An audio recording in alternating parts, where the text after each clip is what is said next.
nggak semua murai batu ekor panjang itu gampang capek gitu ya, atau banyak jedanya ya. Oke lo guys, apa kabar semuanya? Kembali lagi di channel Kobe TV.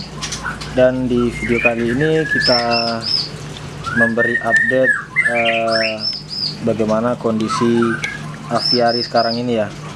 Nah, jadi saya belum pernah menginfokan bagaimana kondisi si jantan sekarang setelah ganti bulu ya. Nah, inilah dia kondisinya sekarang.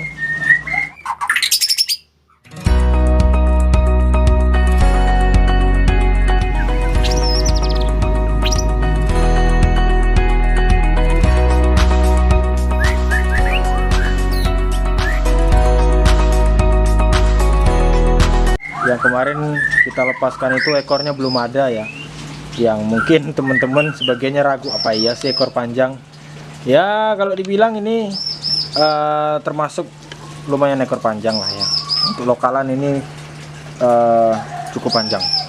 Ini adalah betinanya. Di sini juga sekalian kita update bagaimana perkembangan si anak-anak ciblek ya. Ini dia anaknya. Ini udah segede ini nih. Tuh ekornya udah panjang ya. Jadi cepat sekali perkembangannya anak ciblek ini. Nah ini tadi. Mereka akur ya dalam satu kandang. Saya ambil fotonya. Keren sekali. Itu dia. Di sini saya sangat menikmati keindahan si ekor panjang ini kalau di dalam kandang aviari ini ya. Karena memang sudah saya sampaikan bahwasanya kalau murai ekor panjang ini untuk hiburan, untuk cuci mata itu sangat menarik ya. Pada saat dia mainkan ekornya, gaya mainnya ya. Tapi sebagian orang kalau untuk lomba gitu ya, bahkan udah banyak ini yang ibaratnya yang main sini yang tahu si ekor panjang ini mengatakan, wah susah ini nanti anaknya ini, anak ekor panjang ini kurang ini gitu loh, kurang diminati kalau untuk digantangan ya. Tapi enggak juga ya, enggak semua ekor panjang itu jelek, dan enggak semua murai batu ekor panjang itu gampang capek gitu ya, atau banyak jedanya ya. Ya paling untuk sekali main kan lumayan kalau dapat juara gitu. Dan si ekor panjang ini kita jodohkan dengan, kita satukan dengan 3 betina yang alhamdulillah mereka itu sudah akur semua. Yang satunya sudah birahi dan sudah bertelur yang kedua. Kemarin kan zong karena telur yang pertama itu kondisi pejantan belum selesai dorong ekor. Waduh,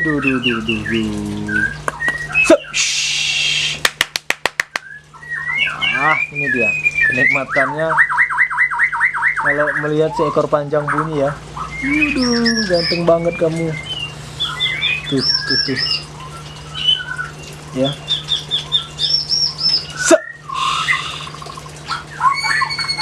Volume oke, suara oke, napas panjang.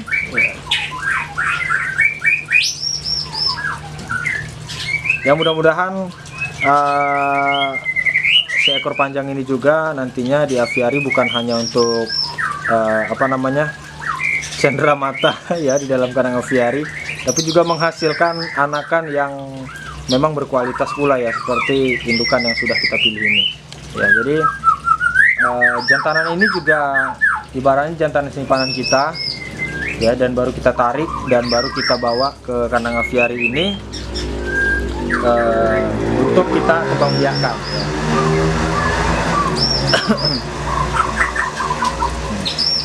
Itu dia.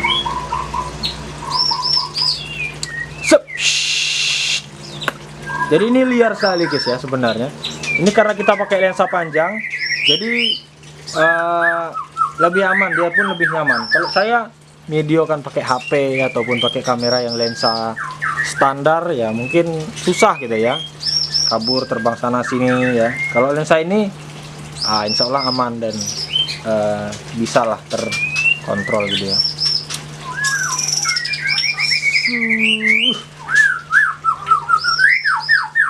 Oke, kemudian berbicara tentang aviari, sebenarnya sudah kita dalami selama 2 tahun ini ya, setahun 2 tahun ya, ya sekitar 2 tahunan lah ya, hampir 2 tahunan. Aviari ini ada plus minusnya, yang mana kemarin kita sudah seleksi untuk burung-burung yang pantas untuk di aviari ini ya. Banyak kejadian yang di aviari itu mungkin bisa dikatakan seleksi juga ya, ataupun gagal ya dalam aviarinya, karena mungkin apalagi aviari yang seperti saya ini masih kecil ya, dikatakan kecil karena ukurannya hanya 7 kali 7 meter dan tinggi itu 3 meter ya. Jadi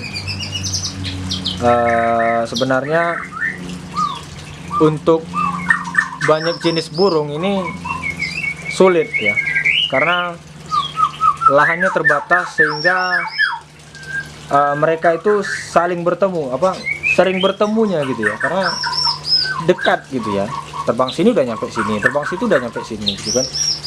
Nah, maka dari itu setelah kita pelajari dan sebagainya, ada beberapa burung yang harus dieliminasi ataupun kita keluarkan dari kandang aviari ini ya. Jadi untuk pelajaran, seperti kemarin kita sudah lakukan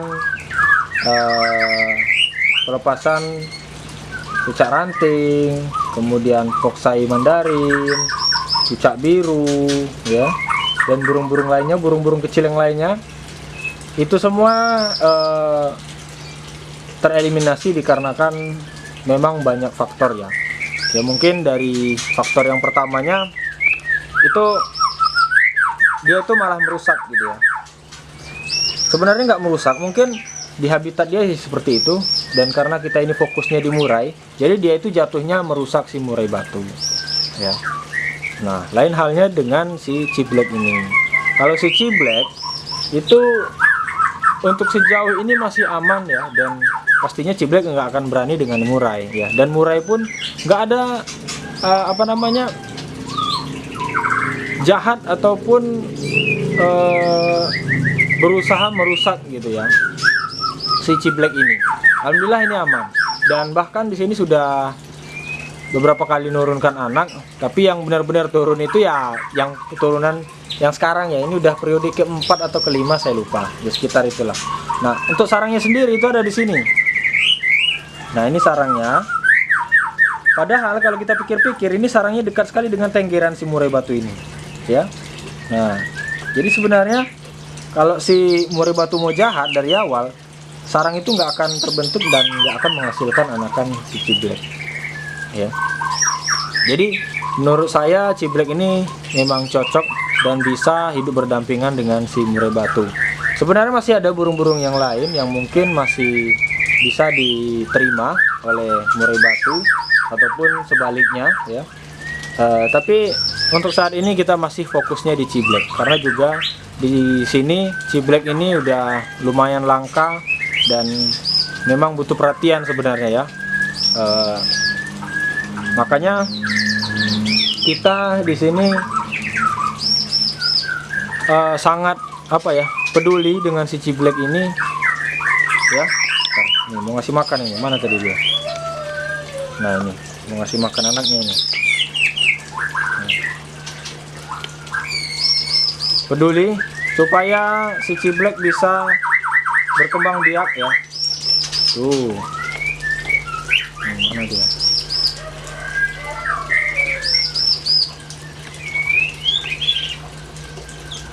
Dan untuk saat ini sangat langka ya, makanya waduh, mantap sekali, ekor panjang.